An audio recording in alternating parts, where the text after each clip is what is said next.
অর্থ মন্ত্রণালয় কর্তৃক জারিকৃত পেনশন সংক্রান্ত বৈষম্যমূলক প্রজ্ঞাপন প্রত্যাহার, সুপার গ্রেডে বিশ্ববিদ্যালয়ের শিক্ষকদের অন্তর্ভুক্তকরণ এবং শিক্ষকদের জন্য স্বতন্ত্র বেতন স্কেল প্রবর্তনের দাবিতে বাংলাদেশ বিশ্ববিদ্যালয় শিক্ষক সমিতির আয়োজনে সারা দেশের অন্যান্য পাবলিক বিশ্ববিদ্যালয়ের ন্যায় নোয়াখালী বিজ্ঞান ও প্রযুক্তি বিশ্ববিদ্যালয় শিক্ষক সমিতির কর্মবিরতি অবস্থান কর্মসূচি পালন করছে।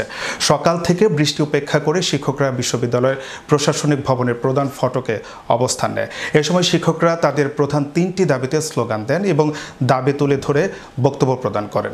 ঘোষিত কর্মসূচির অংশ হিসেবে নোয়াখালী বিজ্ঞান ও প্রযুক্তি বিশ্ববিদ্যালয় বিগত 1 মাস ধরে বিভিন্ন কর্মসূচি পালন করে আসছে।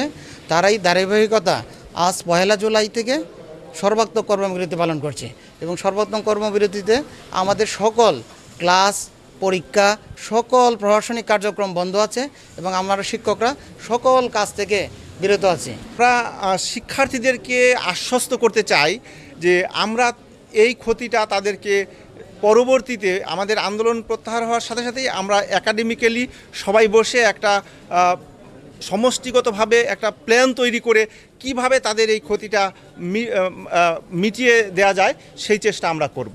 এবং এই প্রত্যয় স্কিমের কথা সবাই বলছে যে কী ধরনের বৈষম্য এটাতে আছে, কারণ বর্তমান যে পেনশন ব্যবস্থা সেটার সঙ্গে এই প্রত্যয়ের একটা জায়গায় শুধু একটু আমরা দেখতে পাচ্ছি যে আমাদেরকে যখন আমরা পাবো মাসে মাসে সেটা একটু বেশি, কিন্তু বাকি সব কিছুই এটা মানে এত বৈষম্য এখানে যে আসলে ওই একটা একটুখানি বেশি টাকায় আদতে কোনো লাভ নাই, এটা এক ধরনের ফাঁকি। আর যদি বিশ্ববিদ্যালয়ের শিক্ষকদেরকে তাদের যদি বলা হয় যে তাদের সকল সুযোগ সুবিধা নিয়ে নেওয়া হবে, তাহলে এদেশে কোনো মেধাবী আর থাকবে না।